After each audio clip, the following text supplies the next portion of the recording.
Hey guys, Richard Holtner here. We are live at 7 o'clock. Tonight we're going to talk about a few different things. Mostly we're going to be talking about the low buck, what used to be a low buck blower, like those Cadillac blowers that everyone was offloading on the internet.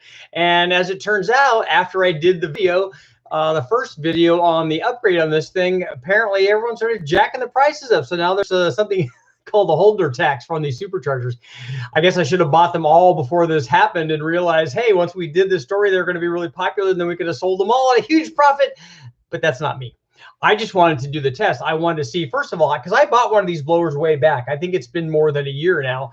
And the idea for me was like everybody else, oh, I'm going to take and adapt this. My thinking was that I could adapt it to the high ram, which would have been, massively tall. But I wanted to adapt it to something that was going to be easy to do. But then after taking the measurements and looking at the difference in port spacing and stuff, it was going to be a lot of work. And now looking at the billet pieces, the adapters from the guys at Mac Daddy Parts, I can see why it would have been way more than I would have been able to do. Now somebody might be able to do it in might be able to 3D print it or something. And obviously after those guys at Mac Daddy Parts have already done all the hard work, I'm sure somebody's going to copy it, which is, not a great thing. I don't like that personally.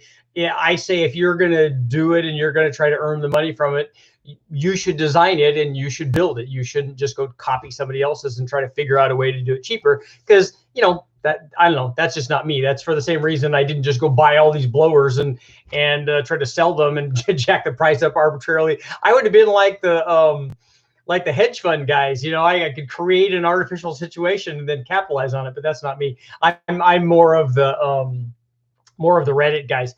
But I did a bunch of testing while I was down this last time. So we put that STS blower on the 4.8 liter using those adapters, and it worked out really good. The blower went on nice. It bolted on. All the adapters were like first rate. I really liked the setup, and it worked good. Obviously, just like when we test a torque storm or something small, this blower is limited in its capacity. So if anybody out there has run one of these and tried to max it out and you've done that, let me know what you've done. And I just want to know kind of where we're going. I'm thinking about, when I first started this, I thought with that blower that like 650 is going to kind of would be the goal number. And I'm pretty sure we can get there. I haven't even spun the blower any faster yet. Yo, Admiral's here. Tim's here. What's up? Marcus, Paul, Michael, everyone's in the house. That was kind of my goal. I was thinking 650 would kind of be the number. And given the displacement of this blower, now I don't know anything about the inside of this intake manifold. It does have long runners, which I like, which help power production. And we'll talk a little bit about that when I talk about what you guys think might be limiting the peak RPM on this thing, because I don't think that it's the flow rate of the blower. I think it has enough to support the power level that we're at. Certainly on a 4.8 liter, it's pretty easy.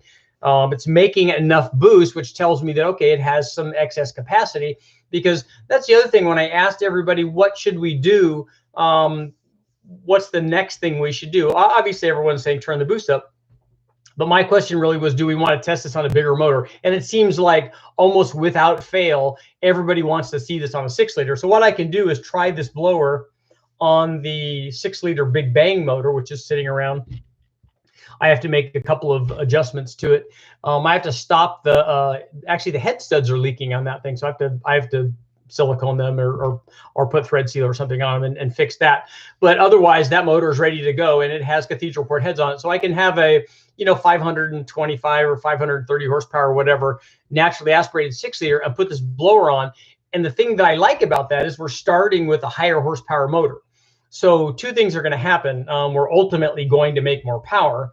But the other thing that will happen is we're going to lower the boost. So other people have expressed concern about the intercooler core setup on this particular motor, because let's face it, whenever we do these blower things, especially if we're taking a factory blower, it was designed for, packaging and cost, and had a lot of other things in the design criteria that were not just maximum power.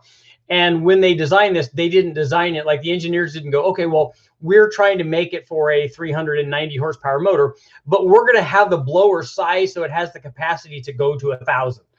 Or the blower has the capacity to go to 1,000 if the guys turned it up. That's never part of their design criteria. So the blower is sized for the particular application and the power output. And it's also chosen, you know, they choose these roots blowers obviously for cost and reliability and all that stuff. So, you know, they don't leave a ton on the table. There is some, and we can always turn them up, and it always, you know, helps make more power. But there is a limit to how far we can go, and it's the same thing with this M122 blower.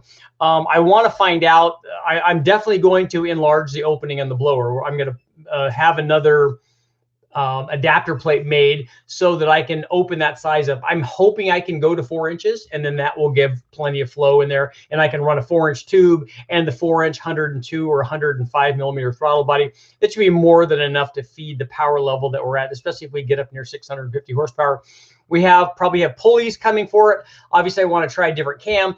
If I was going to run the 4.8, if I didn't do that and we just run the 6.0, I don't think that that's going to be an issue anymore. I think we're going to have more than enough power potential from that stock, well, from that larger 6-liter motor, especially if it's making 525 or 30 or 40 or whatever it ends up making with whatever camshaft we put it, because I think it has trick flow 225 heads on it. So it will be more than enough to tax the capacity of that supercharger. But as I said, when we put that on there, the boost is going to come down, which will be good and will help people with their concerns on the intercooler, because as we bring boost down, the charge temperature should also come down. And I'm going to drill and tap the manifold too. I didn't want to do that because it's not my stuff, but I think that it will be okay now. I can drill and tap that manifold and actually take charge temperature readings. And I'm going to take and log the boost pressure readings as well. Unfortunately, though, for that one cell at West-Tech, that dyno, the sensor that they're using now has gone bad. So it gives all kinds of erratic boost readings when that's not happening, because we know from the data logging with the Honda, and we see from the boost gauge, the analog boost gauge that I'm looking at, that's not happening with the boost. So there's something going on with the sensor and the dyno, or maybe it's the motherboard. I don't know, but it's not. That's not cooperating. So I can't show like the graphs. So we'll, I think we're going to go with the 6-liter on that, which will be really good. You know, I could continue with the 4.8. We can run it higher. I can put more camshaft in it, and we could definitely make more power. I know that we could go over 600 without any problem. And I want to look at the belt routing again to see if maybe there's a way that I can get rid of those accessories, because that will artificially raise the power. I think if we didn't have any of the accessories on there, we just had electric water pump and we were just driving the blower, I think we would be over 600 anyways. So that would be a good starting point. But if we put the 6-liter on there, we're going to jump up to, you know, we'll be 100 or 125 or 130 or 40 horsepower more starting off NA. So that will be a big jump, and then we'll be able to add to that with the blower. So it'll be interesting. And then I know guys have done porting on these. I know that the inlet side, we can open that up, but I think that they've also done stuff on the inside of these blowers to improve the flow rate. Like we used to extrude hone a lot of that stuff, especially the long runner stuff. And then I think somebody else has a different intercooler upgrade for that as well. So if you guys know about that, let me know, and we'll that's also be something that we consider. But I just was contacted today by a couple of people that obviously noticed what was going on in the marketplace. Oh no, Richard did a video, and now the pricing of all of these blowers has gone up by, you know, 100 or 200%, which is unfortunate. But there are other guys that have other kinds of adapters for these. So we have a guy contacted me today that uses the lower manifold from a Magnuson kit and then adapts the GT500 blowers to that. And he also does that to a high ram, and I think he's going to do it to the low ram. So that's another possible opportunity. Let me know if you guys would like to see that stuff. I had another guy contact me about the IHI blower that they use on the 6-cylinder. It's a 2.7-liter 6-cylinder, I think he said. So I can take a look at that. I want to take a look at that. Yeah, and if anybody knows about that, it's supposed to be on an outboard application. He said it's a 2.7-liter 6-cylinder, and it is an IHI blower. So I'm wondering, I can't see from the inside. IHI made a lot of twin screw blowers, so I'm wondering if that's a twin screw. And if anybody knows, does anybody know the displacement of that IHI blower that they use on that marine application?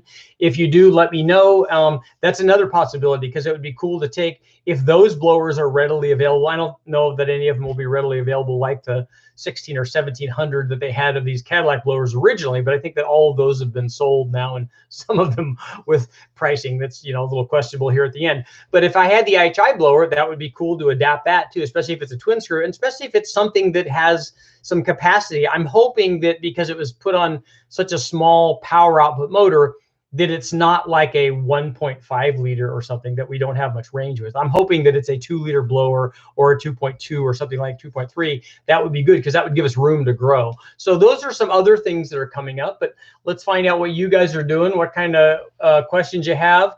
I've got, oh, and I want to mention too, that either on the 4.8 or the 6.0, when I run the supercharger on there, I'm also going to do a compound on with that blower, just because we have it there. It has an intercooler, so I'll run some kind of single turbo on it, and we'll blow through an intercooler, and then into the supercharger, and then into the other intercooler, and then into the motor. And not because I want to make 1,000,000 horsepower. We can do that with a turbo, and we've done that with 4.8 stuff before. I just want to have it all work. So let me know what you guys think about on the bypass valve, boosting the supercharger. A lot of guys have mentioned that. Yeah, well, what are you going to do about the bypass valve? Well, what I'm going to do is not worry about it, because whether it goes through the bypass valve hole, which it'll bypass the supercharger, or it goes through the supercharger, which it will probably go through both. Well, I don't know. Maybe that would leak. Maybe the supercharger would leak. So what we'll do probably is, now that I think about it, now that I've figured this out in my head, I think what I'll do is we'll just keep it closed. We'll just wire it closed. We'll just force it to stay closed, and then we won't have the supercharger kind of regurgitating stuff. That will kind of be bad. But we want to do a compound, so if we put 7 or 8 or 10 pounds or whatever on top of the blower, it'll kind of be cool to see. And what I might try to do is, I have a really big turbo from the guys at VS Racing. And so this would work especially well if I put that on the 4.8. So I could run the 4.8 NA, and then I could run it supercharged, and then I could run it turbocharged with this big blower, and then I could put the blower on to cure the turbo lag from the big blower and get the boost response up on the blower. Because that's definitely one way to cure boost response, is to make the motor that you're testing it on more powerful. And I always tell you that one of the good ways to improve turbo response is have the thing make more low speed power. You can do that with cam timing or compression or displacement. You can also do it with a positive displacement supercharger. So if you increase the power output of the NA motor by making a supercharged motor, it will be much more responsive under boost. So let's see what you guys have going on. I'll try to get back here toward the beginning and see what's going on here. Let's see. Will the L83 intake work on an LM7 Gen 3? I don't think that it'll fit, but lucky for you, on your LM7 Gen 3 motor, there's lots and lots of good intake. So take a look at the intake test video, and there's all kinds of stuff. I only know, Karen, that the adapters cost $1,400. They're fairly expensive. They're chock full of ability goodness. They're really nicely done, but they are expensive, or at least that's one of the things that people are saying about them.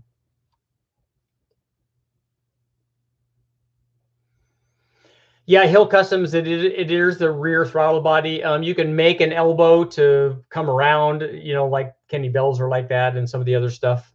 It's not a front end entry.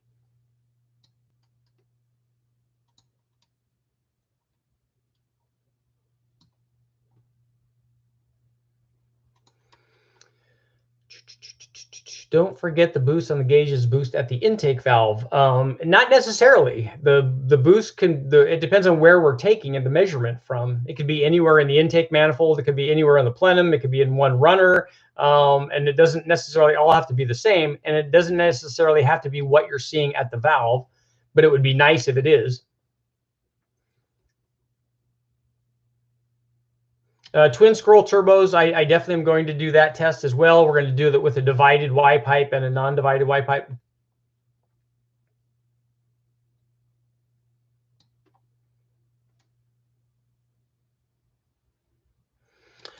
Michael Jordan, I have not seen the actual intake tubes for that LC3. I've not looked in there or measured them or flowed them or done anything. So I don't really know too much about them other than we just put it on.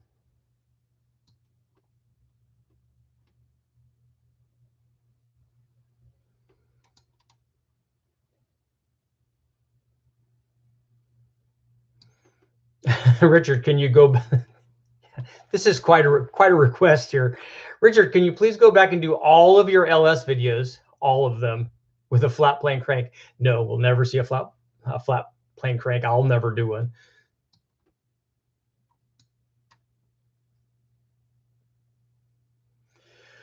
Richard, can you do a couple of simple how-tos? I'm going to call them 10-minute techs, and I'm going to do like I did with the adjuster or checking the push rod length. We'll do some of the stuff like that. I'm going to show you how to pin your crank for supercharged applications, because that's one of the things that we had to do on this one. Is when I put this, after I put the supercharger on, you saw how the belt routing was for the guys that watched the video. The belt routing basically is like the factory 5.3 truck. And when we put it on there, we had belt slippage, but the belt actually wasn't slipping. What was slipping was the crank pulley, and not because you couldn't put it on an LS that was factory fresh and the crank pulley, the dampener had never been off, because then they're really hard to get off and they're really stuck on there fairly well. Mine has been on and off like 100 times. Basically, at this point, it's almost a slip fit. So it's not surprising that even though we tightened the living heck out of the bolt, it's just not secure enough. So we pinned it and it was all fine. So I think I'll do some videos on those kinds of simple things, which will be good for a lot of people.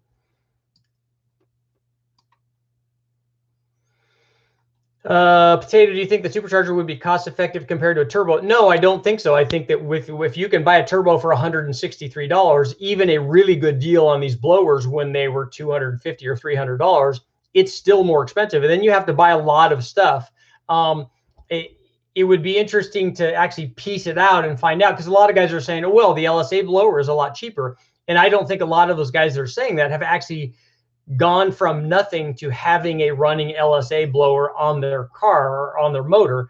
I think that obviously there are expenses on both sides, but I think ultimately the LSA stuff is probably more expensive until these guys jack the price of the blowers up.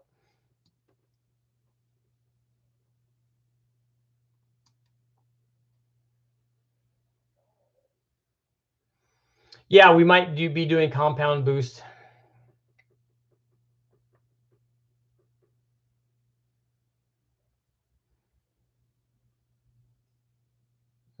Tim says that this probably uses 60-80 horsepower, and that a blower on a ZR1 Corvette uses 110 horsepower.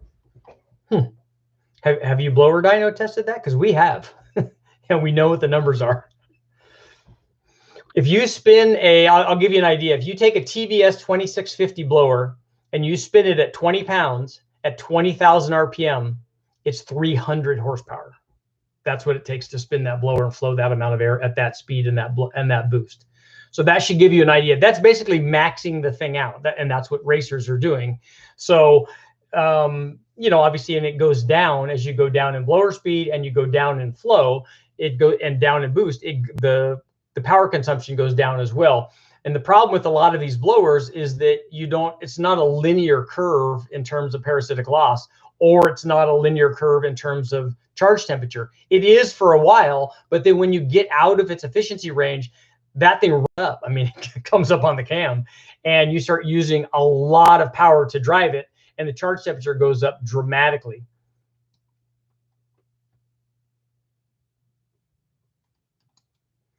I have seen, Rye, I have seen the twin screw from the Mazda Miller cycle engines. They're fairly small, and you probably would have to use 2 of them on a good LS. Yeah, I do want to do a compound chicken fingers on the big turbo compounding a small turbo. Take a look. That video is already up. I did that on a 4.8 already, but we're talking about compounding with a blower and a turbo.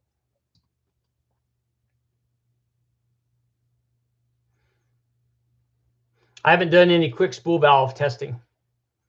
Not on the dyno. I've seen it done on a chassis dyno, but I've never done it. And Tim is right. Nitrous spools it much faster than a quick spool valve does.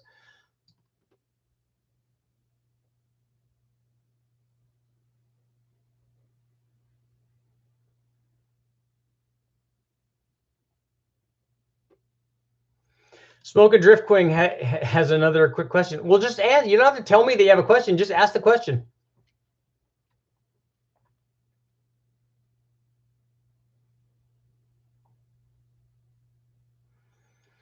HU 3.7. It isn't practical to have high levels of boost. Is it worth it to use a small pulley on the blower and limit boost, or do the parasitic losses become too high? You would only want to do that on a centrifugal blower. I don't know why you'd want to do that on a positive displacement blower. It's already responsive enough.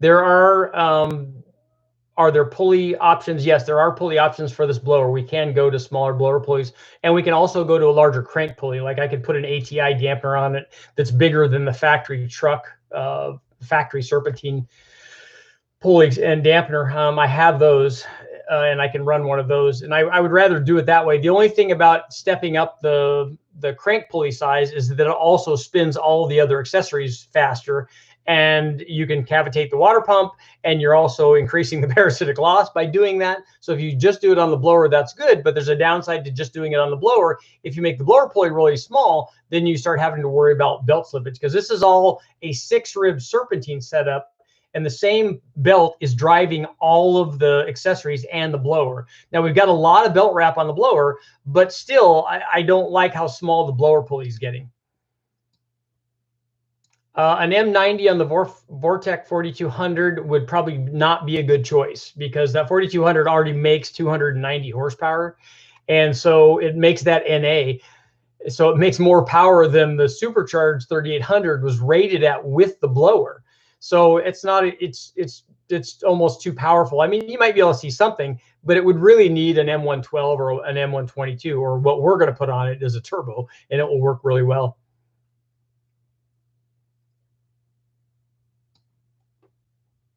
Yep, the Lysol twin screws from the Mazda Millennia, those are fairly small though.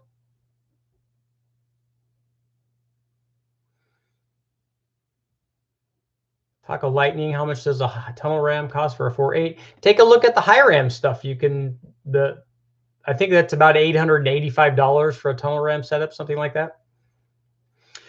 Yep, we're working on the merchandise, Grant. It's not up yet though. That's not really high on my list of, you know, because I'm not doing that to make money. So I want to. I just wish I had more time. I need like 2 or 3 assistants. That would be awesome.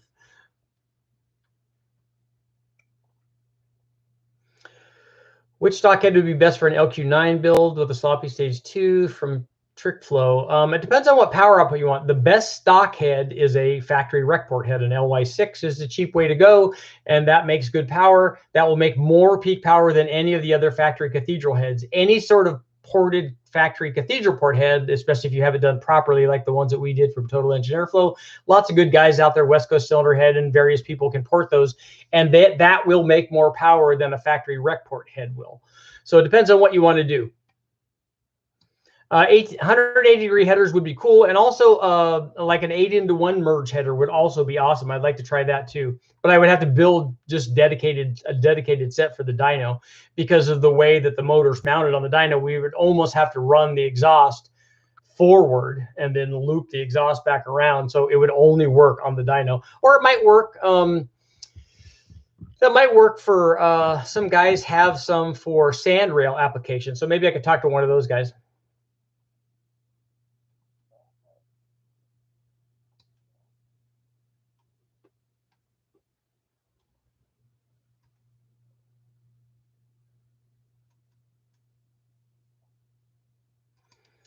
Taco Lightning, would it be efficient if I cammed and put heads on a 305? Yes, but you just have to make sure that you put the right ones on. The best heads for a 305 are the Trick Flow Super 23, the 175s. That's probably the best head for a 305. Also, the cheap way to go is a 305 Vortec head from the wrecking yard, or get the whole motor from the wrecking yard. But even then, you're going to have to modify that head. You're going to have to be able to put springs in it so you can put enough camshaft in it. And you're going to be ultimately limited how much cam you can run with that head. And it's an iron head, and it's not as good as the Trick Flow head, but the Trick Flow head's obviously going to cost a lot more money.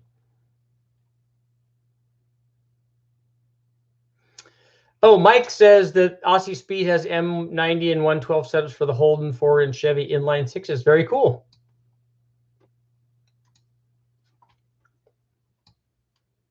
Nitro Fisher beating a dead horse there.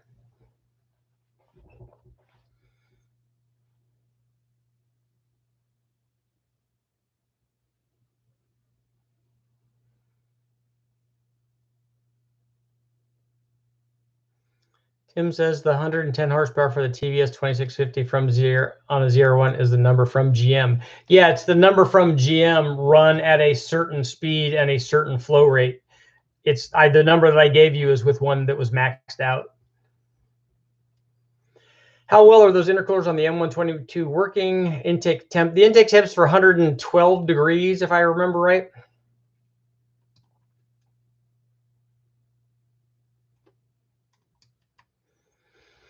Yeah, Admiral, I want to do a turbo feeding this Cadillac blower or any blower when we finally get the 3800, which now I'm going to order I'm going to get a Cadillac or an ATI dampener for the 3800 so that we can mount our trigger wheel till. It'd be much easier than what we're trying to do with a factory damper.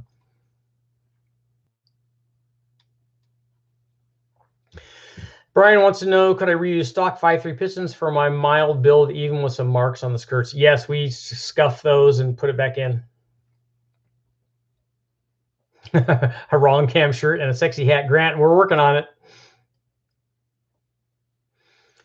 Ryan wants to see some throttle body size tests on an NA motor. You're going to see a similar thing to what we're seeing. I mean, the positive displacement stuff is real responsive to throttle body size, but NA motors are also just not at the lower power levels. Like if we do a throttle body test on a stock 5.3, you're not going to see anything. If we do it on a 600 horsepower 6-liter or 408 stroker, then we will definitely see changes because it's just flow. I mean, the motor has to flow a certain amount of air to make this amount of power, and the throttle body flows this amount of air and then starts becoming a restriction. Now, if you run a 78 millimeter throttle body on a 600 horsepower motor, it still works, it still does it. It just doesn't make 600 horsepower.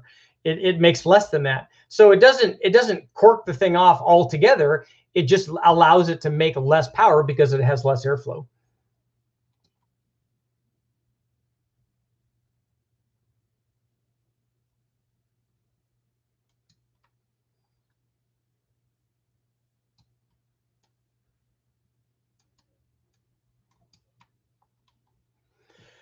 The LT4 uses a 1.7 liter TVS. Yeah, I don't know if did they put the 2650 on the LT5 motor. That's what I'm wondering. I thought that's where they put it. And did they put it also on maybe on a Hellcat? Was it did they use it, or did they use maybe they use a twin screw on the Hellcat?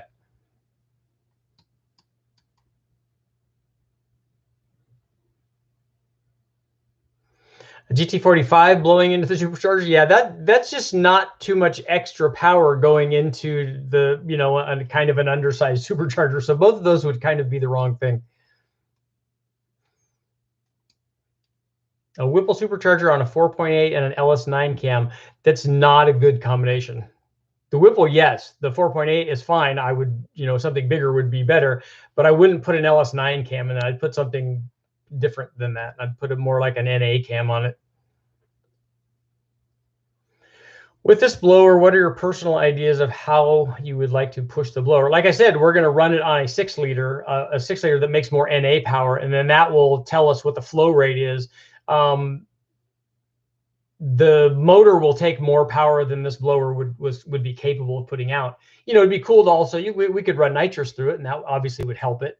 But and here's one thing about the nitrous thing, and a lot of guys don't understand this, despite the fact that I have a video up on my channel about it. Everyone's saying, well, you should run nitrous to help cool the air. Nitrous is really, really cold. It's negative 129 degrees. The problem is, if you try to use it as an intercooler, like I did in that video, it doesn't work very well as an intercooler. It works really well to spool a turbo up and make extra power and have the turbo make extra boost. So it does that. It does a phenomenal job at that. What it doesn't do a good job at is cooling the charge temperature. And the problem is not that it isn't cold. Like I said, it's negative 129 degrees. The problem isn't that it's cold. It's just that there's not enough of it. So if you have an 800 horsepower worth of air and you're adding 100 horsepower worth of nitrous, 100 horsepower worth of coldness versus the 800 horsepower worth of hotness, it just doesn't cool it that well. So even though, like I said, it's really, really cold, and you'd think that it would do a good job, it doesn't do a good job of cooling the charge air. It does a good job of making extra power, though. I've run a 2.9 on a 4.8, and it's a 2.9 Whipple on a 4.8, and it's worked really, really well. It makes a lot of boost. I mean, it made, I don't know, 15, 18 pounds or something, depending on how we had it pulleyed. And so I didn't like that because I didn't think we needed that much boost to get to the power levels that we were at. So sizing the blower for your kind of application is also good. If you're going for all of it, then obviously you put a blower that's capable of your all of it power level.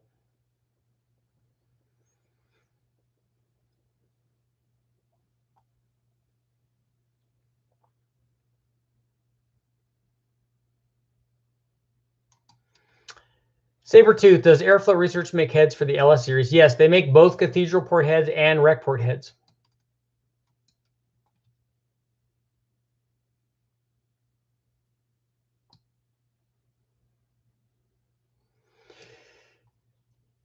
Appy kids, people mention running water meth, but running alcohol, don't you get more evaporative loss from the alcohol? Also, wouldn't you only want to run water meth on pump gas? Lots of guys run it on any kind of fuel just as an extra hedge against detonation because they're trying to max things out.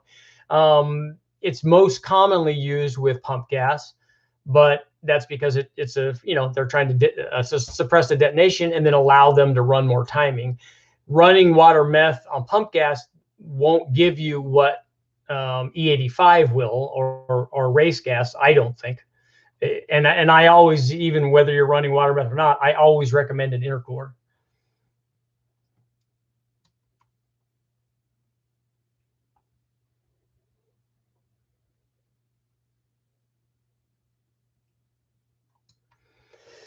Appy wants to know what the 2650 did at 20,000 RPM. This is run on a blower dyno, so we're actually measuring what the blower does, irrespective of what motor you have on it or what tune you have on it or who's testing it and giving you the data.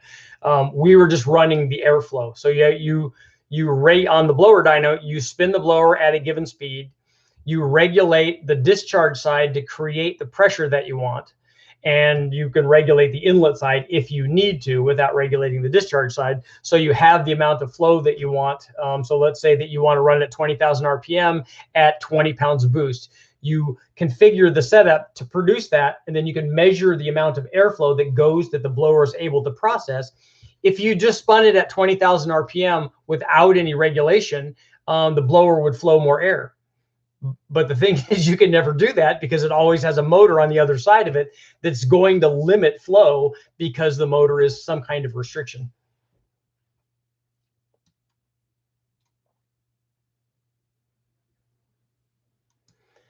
Have you blown an LS block using a supercharger? No, we haven't. We've taken stock blocks to that 1540 is the highest power we've run on that Gen 4 motor, and the block won't split. So you need a lot of supercharger to do that.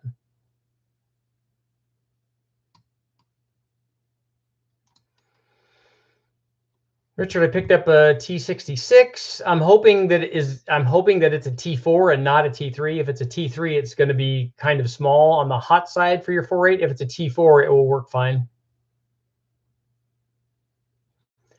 Caleb wants to know, is there any data on lowering EGTs with the larger exhaust port? I'm not sure it will do that. I don't think that the port size is creating pressure to increase the temperature. The temperature usually is a function of flow and restriction to flow, back pressure, and then timing too, when the burn is actually taking place.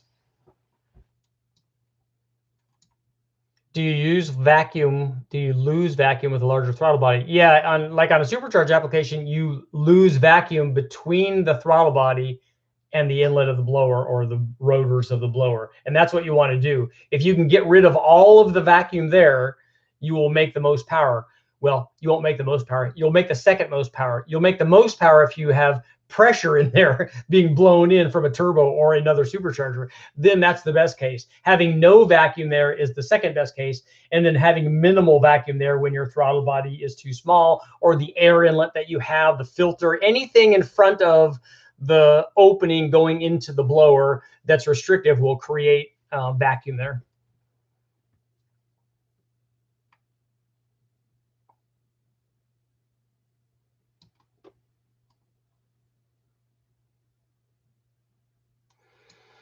What about 2 M90s on a triangle-shaped adapter atop of a high ram? That's possible. Is it safe to turbo a 5.3 with 20,000 miles? Carlos, right? Is this your first time coming here? All of the motors that we run the Big Bang stuff are all things that have, like the Big Bang that we made 1,500. That thing had 250,000 miles on it. So yeah, they're fine. We take them from the wrecking yard, put ring gap in them, and cams and springs and boost, and away you go.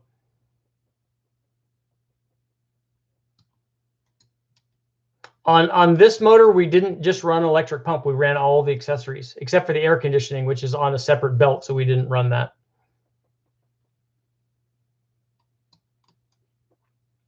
Yes, Michael, I agree. I wish GM would have put aluminum heads on the 3800.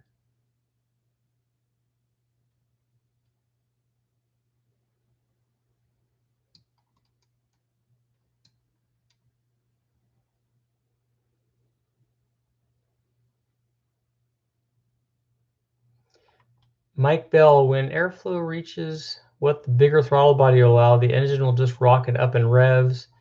Too big and the bottom end goes flat. The throttle body on a positive displacement supercharger has doesn't do that. It has no effect on, it will never lose bottom end, and it will never rocket up in the revs. All it is a big air door. So if you open it up all the way like we do and run it from 3,000 RPM to 6,500 RPM, it will just make at 3,000 RPM whatever it makes. And putting a smaller throttle body on there won't increase the low speed power. That doesn't happen.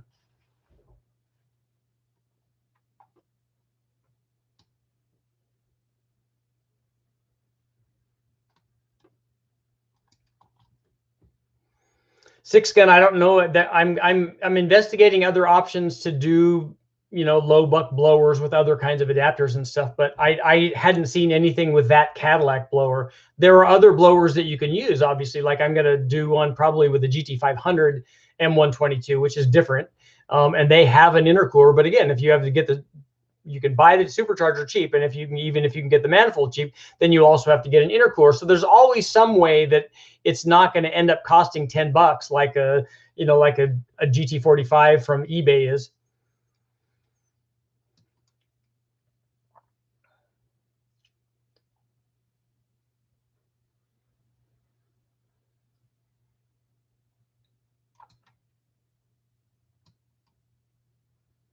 Yeah, I don't know how many miles the 4.8 I have, although we replaced the pistons in it, so I put those forged pistons in it, but all the rest of this stuff is all from the wrecking yard.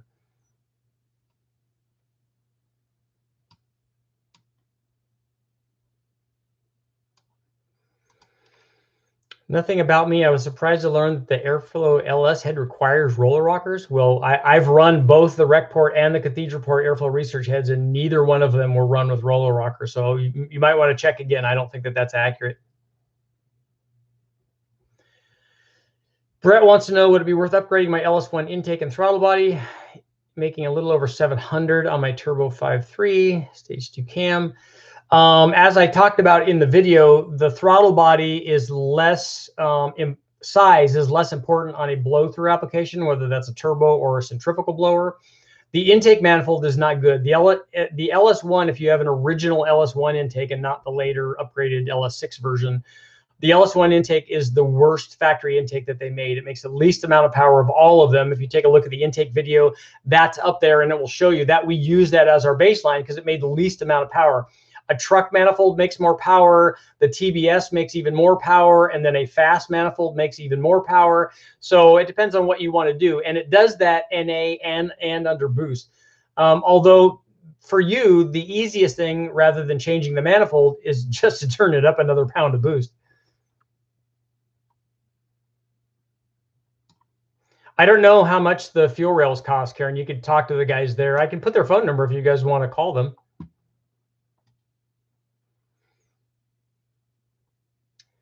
Ira Gibson, and this is a good question. I'm glad that you brought this up. E85 out of the pump can't be trusted, can it?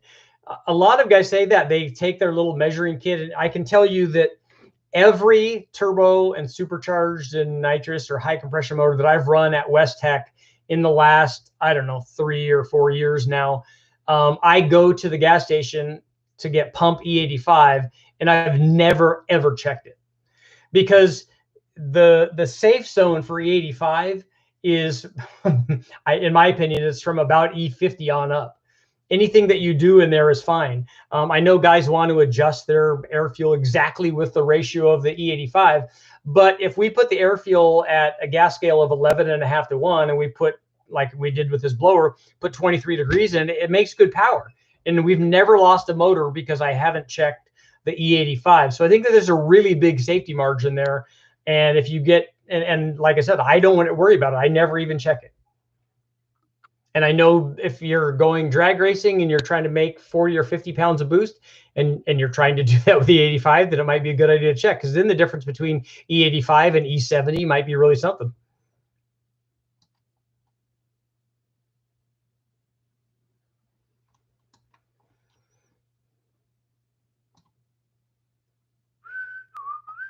Let's see. Chicken fingers working on your moped.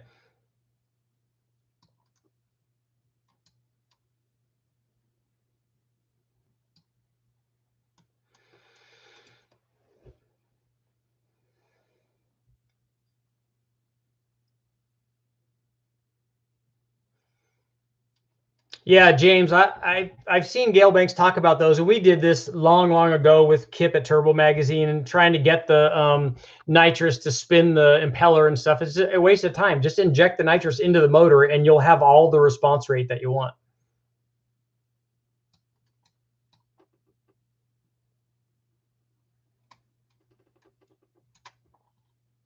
Brett, yeah, $5.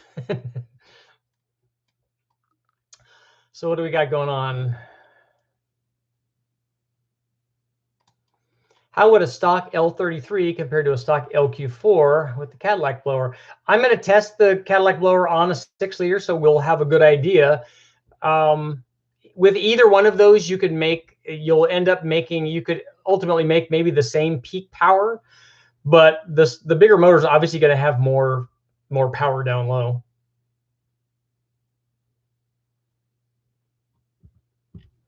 I don't think that the 799 heads and slightly more compression are going to help you too much. The bigger motor makes a lot more power everywhere compared to the smaller one.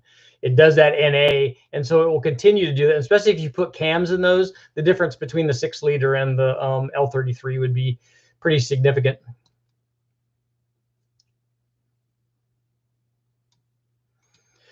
Brett, no question. Come on, you guys, if you're going to kick in with $5. I notice you're the only guy tonight. I guess I'm starving. I guess I'm going hungry. Let's see. Admiral wants to see turbos feeding Pro Chargers feeding a twin screw. Sure, all of that. The M122 is $1,100.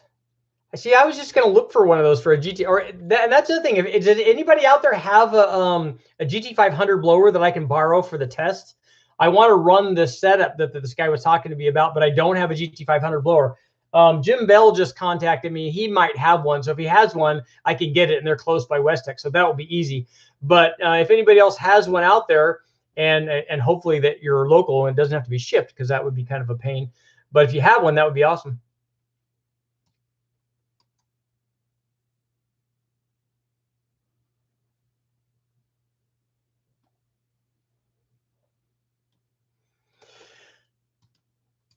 Yeah, the Eaton 2300s, that's a 2.3 liter.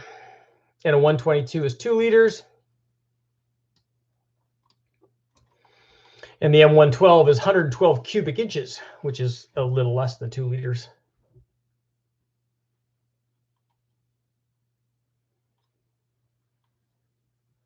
I think we've seen E95. Nothing about me. You want to know what the next crazy test is? It's going to change the marketplace. I can't tell you that. That'd be price fixing. Victor, what's up? I'm going to do I want to do the compound deal, and we want to do, and what I'm afraid of now is if I do the GT500 blower, that the same thing is going to happen with those. Then everybody's going to go, oh, I got to get all these. The GT500 blower market is going to get destroyed because Richard did another video. Victor, thank you. Eric, what's up? Is the stress on the lower end the same whether we make more power by turning up the boost or making more effective, better intake? I think the cylinder pressure is probably going to be the same. The one thing I can say about turning up the boost versus, I like lower boost with a more efficient motor. And the one thing I can say about that is if you have lower boost, at least one of the things changes, and that's the detonation threshold, because or at least one part of it, the charge temperature goes up with boost. So if you have to run 15 pounds instead of 13 pounds, your charge temperature, at least going into the intercooler and more than likely coming out, unless you have excess capacity in your intercooler, the charge temperature will go up, and that brings with it the potential for more detonation. And I don't like that. So I like running like really big, powerful motors with low boost. And then obviously you combine that with really high boost and make crazy motors, like if you saw the video or the thing that I posted on Instagram of Mike Miller I think he brought a 682 big block with two 88 millimeter turbos. It was a blow through carbureted deal with a CSU carburetor, big Dominator on it. And it made 1730 or something. I'm gonna adjust my camera here.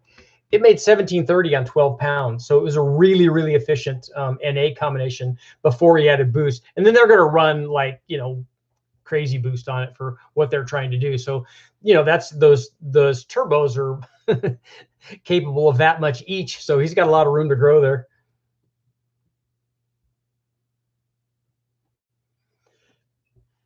Ring gap is 7 thousandths roughly per 1 inch of bore. So it usually comes out to around 28 or 30. Does nitrous make double the power if you use it with 15 pounds of boost, i.e. 25? No, whatever you add from nitrous, if you add a 25 shot to anything, it makes 25 horsepower. Now on a turbo motor, you might see more power only because it raised the boost up. But if you didn't do that, like if you just ran it on a positive displacement blower or a centrifugal blower, if you add this much nitrous, it has this much power potential and will add this much power. Robert, what's up? You guys got to come at me with questions, man. What upgrades would you do to a 6L80 to hold 700 reliable horsepower? I'm not a transmission guy, but a 6L80, I don't know. If there's any transmission guys out there, try to help this guy out. I like the idea of an M122 on a 4.3 liter. That would be good. Yeah, that's right, Trap. That's interesting that you brought up those manifolds. I actually have a manifold, or I've tried a manifold from the guys at Speedmaster for an LS that mounts a 671. Now that manifold is available from them. I don't know how expensive it is, but it has provisions for the fuel rails and all of that. And I'm sure that you could adapt almost any supercharger to that particular manifold. But again, there's no intercooler there, so it's not a super cheap date.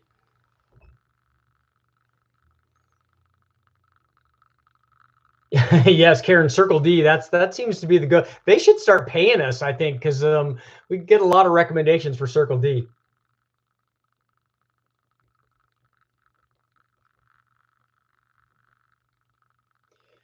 Let's see. Michael wants to know, I'd like to know if the Vortec 3700 sleeves will fit in a 4200.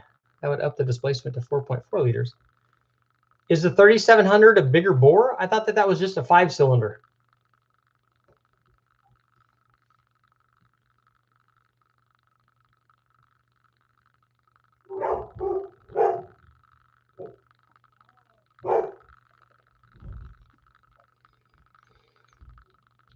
Can you please, Rick wants to know, can you please install velocity stacks on all your dyno runs? Where would you like me to put the stacks? On the throttle bodies or on the inlets of the blowers or the turbos?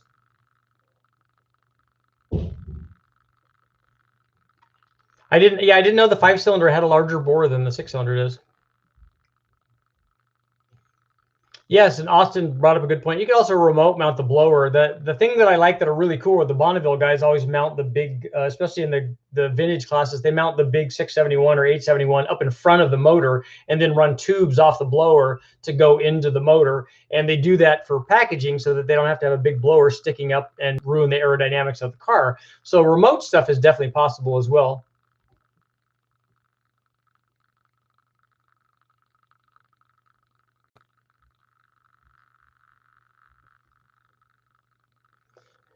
I know, fix it, Mike. That's what everyone was saying. If you're going to destroy the market, at least you should, buy up all the blowers. But no, that's not my thing. I just wanted to test it. Like I said, I bought one long ago, and then I ended up just selling it to another guy. And I hope that he's putting it to good use. But I was going to do an adapter and then never did, and thought, you know what, this thing just sat here. It's never going to happen. So I just gave it to another guy for what I paid for it.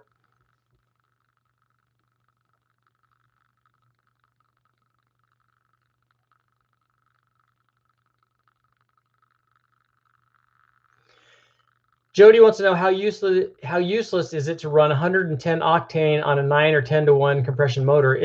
There's no reason to do that. On a 9 or 10 to 1 motor, you can run 91 octane pump gas. On a 9 to 1 motor, you probably could run 89 or 87 if you had the right timing in it, and nothing would happen. The 110 is not going to get you anything.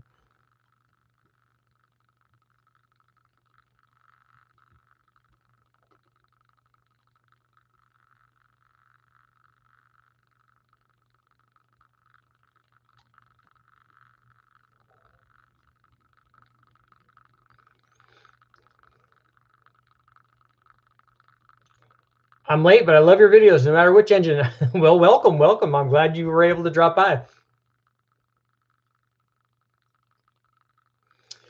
Jonathan, I have the Snake Eater 1500s in the stuff that I'm doing now. I would flow test any injector that I bought from anywhere, regardless of who it was. I would flow test them all just to make sure that they're all the same. And we do that sporadically too, especially if I have a motor that's been sitting for a while and the injectors have been sitting, and especially if I ran said injectors with E85 and didn't flush them with pump gas like we like to try to do after I'm done with the dyno test.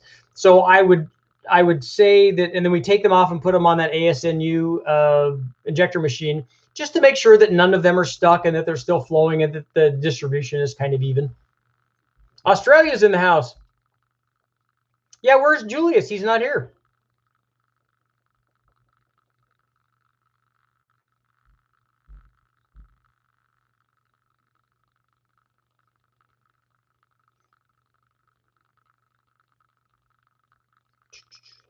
Torque management. Do you want the nitrous sprayed at peak cylinder pressure or while arriving at peak cylinder pressure? Most guys don't consider that. What they, especially if you're drag racing, you consider where you want the power improvement, not relative to cylinder pressure, but where you want it in time, and how long you can spray it for. I've seen guys use it right off of the two-step, or right off and using it to launch, using it as a spool of turbo. I've seen guys hit it at 2,000, 3,000, 4,000 different RPMs, and they're not considering torque at all when they're doing that.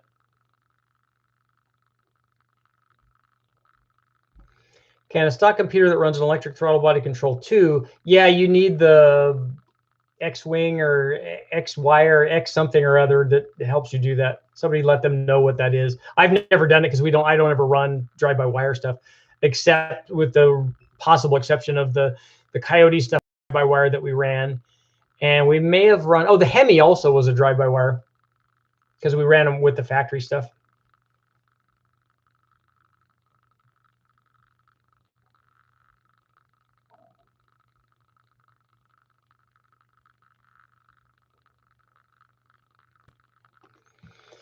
Which engine is your favorite? My favorite engine is always the next one. I'm taking a trip down to see my buddy Bob and picking up a 347 Pontiac, which I've never run before, which will be awesome. And he even has Stromberg. So I found a manifold that has 6 Strombergs for this early Pontiac, which is just ridiculous. And I'm excited because I've never run 6 Strombergs on anything. So it might be a nightmare, but it will be, an awesome kind of nightmare. So that's cool. And he also has the Slant 6. The Leaning Tower of Power. Admiral, am I crazy for building my B head to like 7 to 1 compression so I can just run mountains of that sweet compound boost? 7 to 1? Yeah, I don't think you need to do that. Not even on a compound setup. And you just need to look at what Mahovitz is doing. You don't need to do that stuff.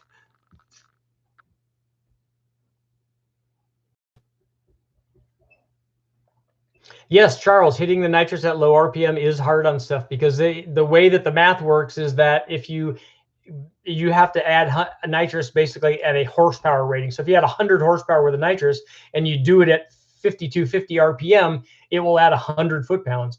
If you add it after that, it will add less than 100 foot-pounds. But if you do it before that, it adds more. And if you start doing the math, horsepower equals torque times RPM, or 5252, you see that as you go down in RPM, the torque gain that you're getting is dramatic.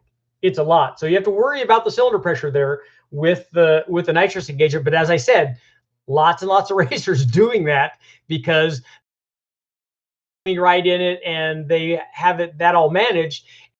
Hit it to spool the turbo up earlier, or they can get the thing to launch and 60 foot better, because anytime you 60 foot better, all the rest of the stuff is going to happen really well. So you have to manage that right, and it's less forgiving if you hit it at certainly not 2000 RPM, but the diesel guys are. But if you hit it at 3000 RPM versus 6000 RPM, it's a lot less forgiving at 3000 RPM.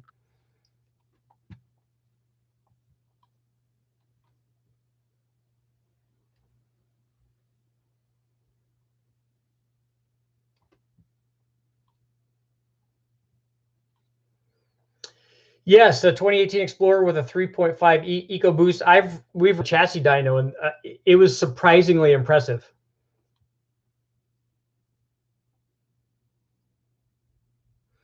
John, you can run a big cam as long as you tune it, and the Diablo Sport stuff can do it. It's not going to be a generic tune. You'll have to tune it for that camshaft.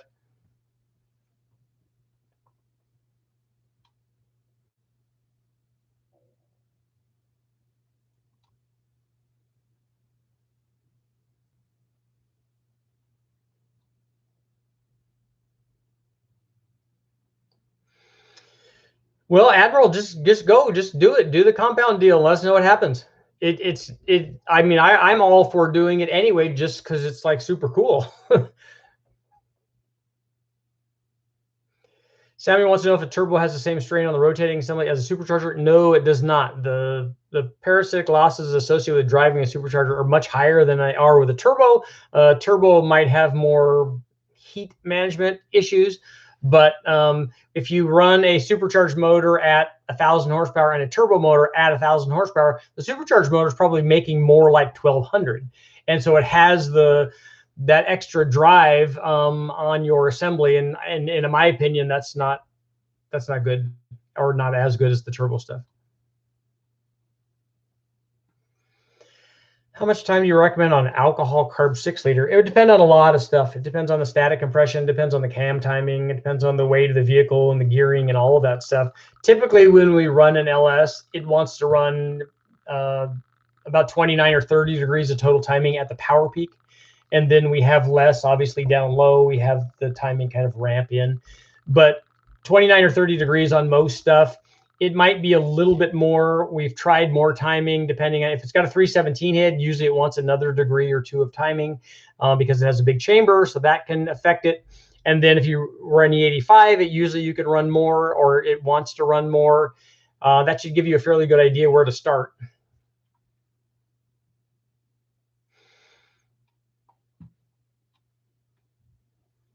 Low 760, you always got something to add to the conversation, man.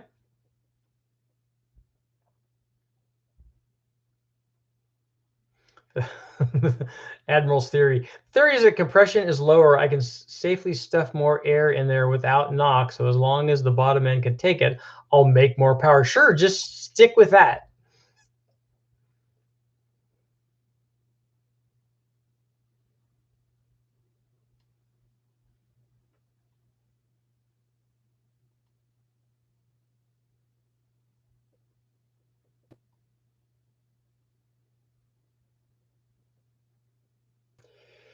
Heat coat the inside of the turbo housing, inside header, and the impeller.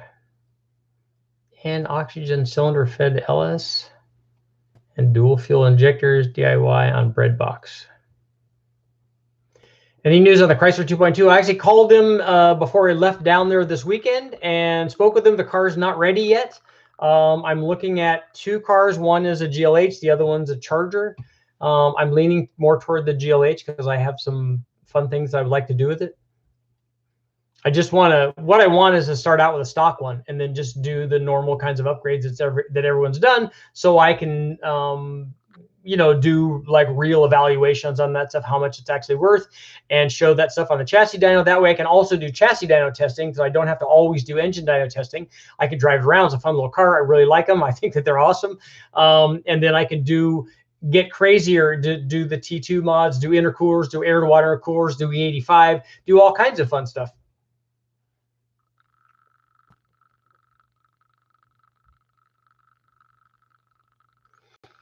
A Big Bang Vortex small block Chevy Austin, yes, is definitely in the works, or it's on the list, let's say.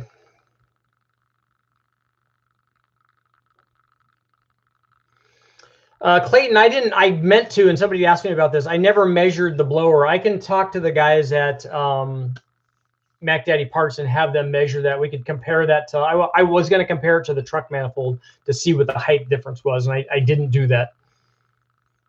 I have a lot of stuff going on when I'm down there testing. It's like 16, 18-hour days.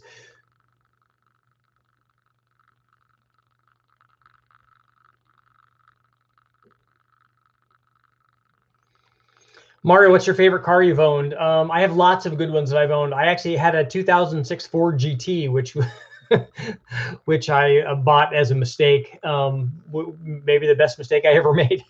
And I ended up having to sell it because obviously I couldn't afford it. But it was red and white, and there was like 7 different kinds of awesome. That was super cool. I had a 69 Corvette Tri-Power for just a few days. I just flipped it right away because, again, I couldn't afford to keep it. My little Chevy Sprint Turbo was awesome. I loved all of my Hondas that I've had for various reasons, including the VX, especially the VX and the Sprint Turbo, because they were so good at what they did. They got really good mileage, and we set land speed records with the Sprint. Yes, in a 1-liter 3-cylinder Sprint, we set land speed records. The VX used to drive back and forth the West Tech all the time, and you know, I was trying to get that 56, 57 miles per gallon, and so I really like those. So it just depends on what. I get to ask that question all the time. I've done interviews and things like that, and people ask, "Oh, well, what's the best car?" I'm like, it just depends on what you want to do. If you want to go really, really fast, the Bugatti Veyron, but I'd much rather have a McLaren F1, or I'd much rather have my Civic VX if I was trying to get good mileage. So it depends on what you're doing. No, Mario, I agree. The Ford GT was not a mistake, but it was, you know, it was a little out of my price range.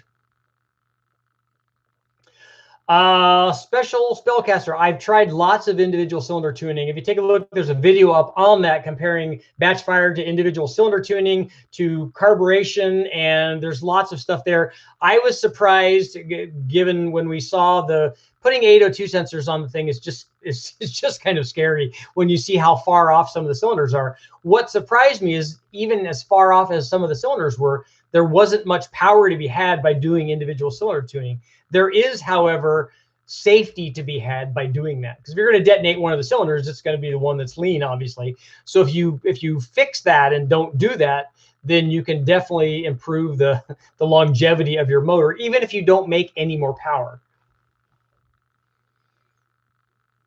I know, Ride Trap. I can't think of a better way to go bankrupt though with a Ford GT. It was awesome, and unfortunately for me, I sold it for about what I paid for it, and I should have kept it now, because then it would be worth 2 or 3 times what I paid for it. Ernest, I have not done anything with the L8T yet. Michael wants to know if using E85 on NA motor. I haven't seen, Brule and I have gone through this many times, and I haven't seen big power gains when we put E85 on an NA motor. Like I just did it again with the 4.8 liter, and we just saw almost no gain. Sometimes we see a little bit of a gain down low, and we even try adding timing, and you know, we know what we're doing. The one thing I can say is that when you put E85 in a Coyote Mustang, it definitely adds power. And we put it in any supercharged motor or turbocharged motor, it definitely adds power all by itself, like I showed in the previous video. But on an NA motor, it just didn't seem to do too much.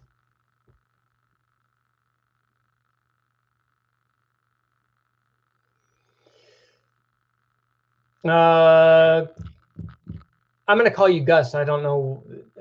It ends in V8. How much more horsepower will I gain if I use long tube engine 5/8 versus stock cast on my 5.3? Well, lucky for you, there's a video up that shows stock exhaust manifolds versus shorty manifolds versus long tube headers versus cheap long tube headers.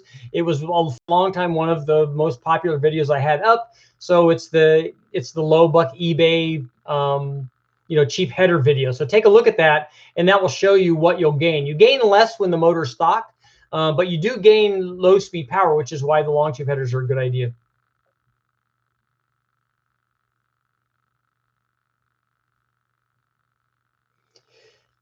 Yeah, it was the GT market was like watching Bitcoin. Unfortunately, I was on the wrong side of that. Overbuilt.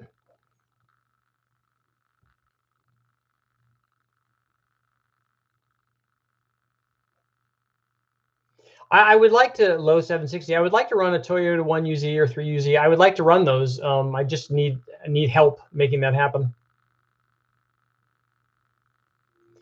How does O2 versus EGT monitoring for individual cylinders matter safety-wise? I like O2s because an EGT tells you have to interpret that number to figure out and correlate what it means in terms of O2.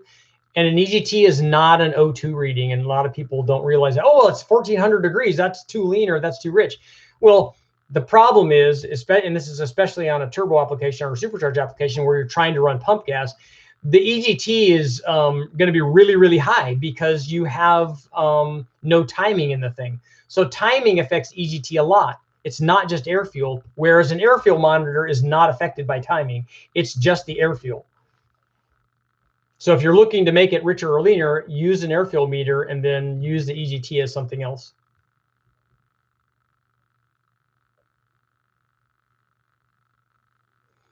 Nick Nasty, I've seen guys use intercooling on NA motors, but they mostly, where we saw it done was at Bonneville. And the reason they did it at Bonneville is because you could run the air intake through that cold air and not have it be a restriction. That's the problem with doing as an NA. You're having to draw through this thing, and you need to make sure that this intercooler is large enough to where it's not a restriction to an NA motor.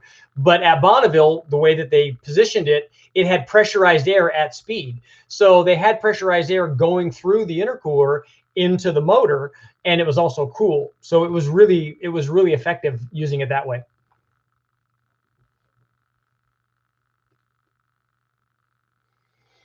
Okay, I have 2 minutes and 45 seconds.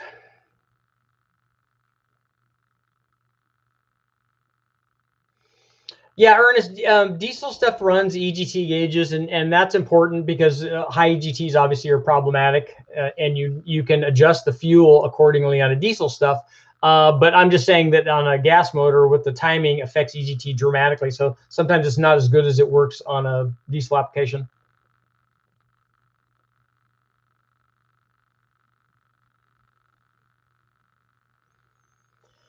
A 2JZ in a Jeep, a 2JZ in anything is good. Versus the stock 6-cylinder, a 2JZ versus a Jeep 6-cylinder is not really much of a contest. What is the max boost for aluminum LS with forged internals? The sky is the limit if you put forged internals in an L33 5.3 liter, but I think that the limit is much, much lower on a LS1, LS2, or LS3 block.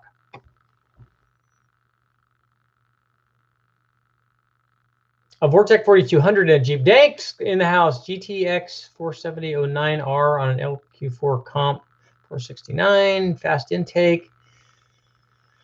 2.53 17 heads. Will this work? Yeah, I need to look up the map on that particular turbo, but all of that looks like it will work just fine. That's more than enough power on that motor NA, and so you should get there with you're going to be at 3 bar, but we're going to be topping out your 3 bar map sensor like we did. As long as the turbo has the flow rate for that, like I said, I need to look up and see where that is on the map because I don't know that off the top of my head. What brand and spec injectors and valve springs? The valve springs you would need would be, and what you want to do on the valve spring is make sure you check the coil bind height. I don't know how high you're going to be revving this thing if you're running lots of RPM. but get the thing down where it's 30 or 40 thousandths away from coil bind, because you'll help with the spring oscillation. But there's lots of good dual springs out there. That cam doesn't have a lot of lift, so anything that's a 650 or less spring. BTR has good stuff. Comp has good stuff. Lots of guys have good stuff. And the injectors I've only used to feed something like that. We've only used Holly and the Snake Eater stuff, and both of those have worked for us. I haven't run any out in a drag race car and haven't run any for long periods of time other than having them on the dyno. So other than those two, I don't really have a specification for you.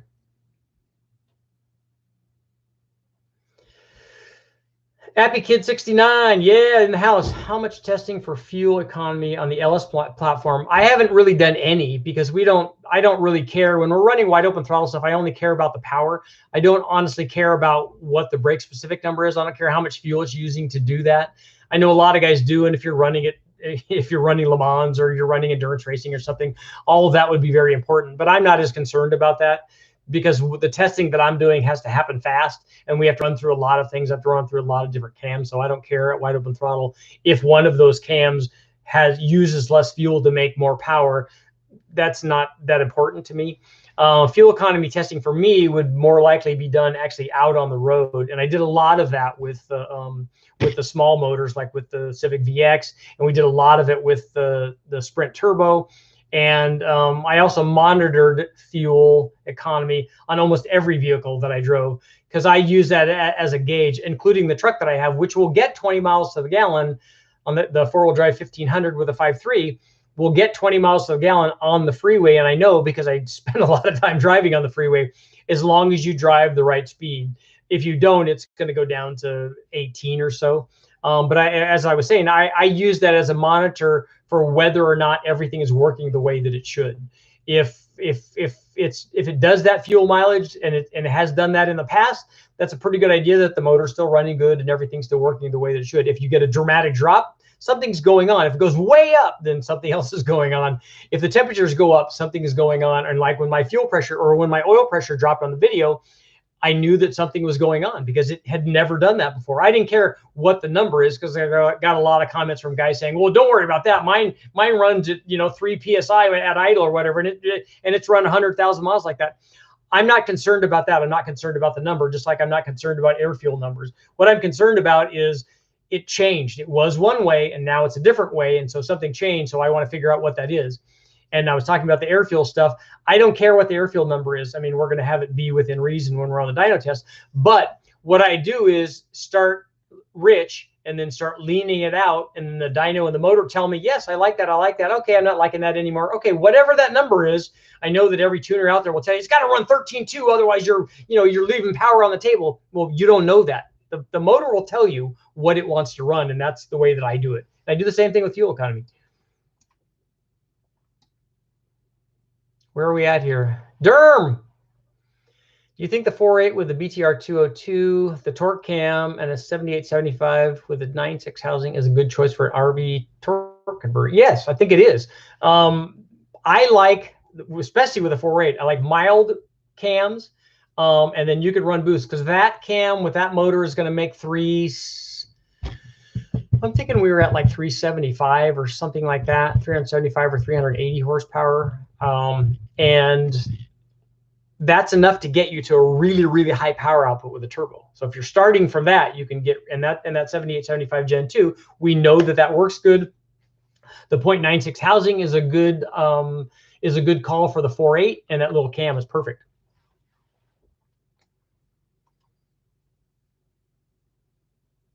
Yes, Ira, everyone hit the like button. I've never used a Zana rotor. Great job with the rapid fire unrelated questions.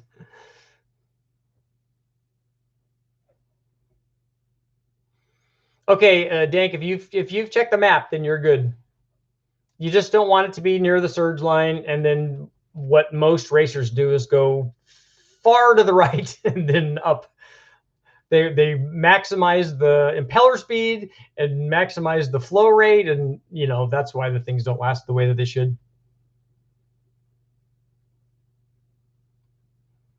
I agree, Tim. The two guys with the 2Js that live and die by the 2Js think that they're somehow magic. They're not. They're a specific displacement, and they're a specific output, and they're not terribly impressive NA. So the thing that is good about them is they can make lots of power under boost because they have really strong block and crank and stuff. But you really have to step things up on them to get them to make power. And a 3-liter motor or a 3.2 or a 3.4 just isn't going to make as much power as even a 4.8 or a 5.3 or a 6.0. They'll be starting from a big deficit. So as a matter of fact, I would challenge anybody with a 2JZ to take a stock bottom end with ring gap, and then you can do whatever you want to the heads and cam and intake manifold and run boost on it and try to match that 1,543 horsepower number that we got from the 6-liter. I honestly don't think a 2J could do it, because I think if it did, it would have to be at 60 pounds, and I just don't think it's going to do that.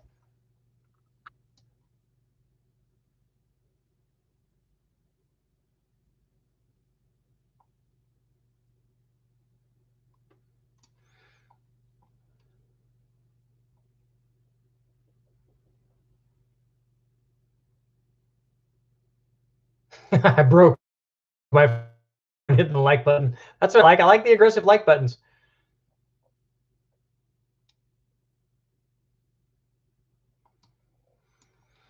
Tim, how long do you think that the GT45, something like that, a cheap turbo, would work as a draw through on the dyno? You think I could get through some poles with that without having to change to a carbon steel?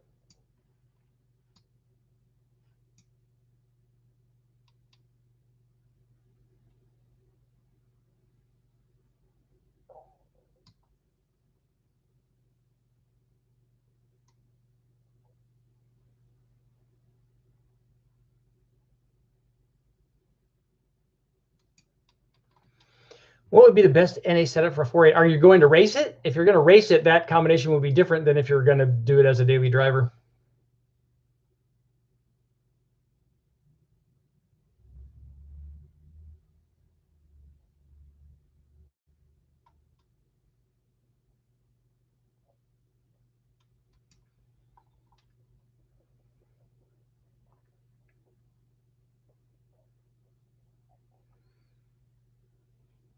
Junkyard 6.0.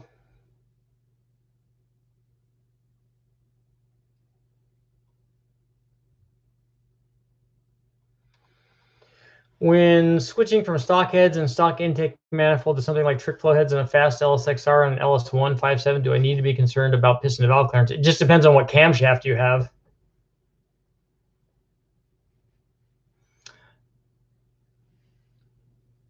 JT, if that question is to me, the LY6 that I ran did not have stock ring gap. It had 30 thousandths or more ring gap.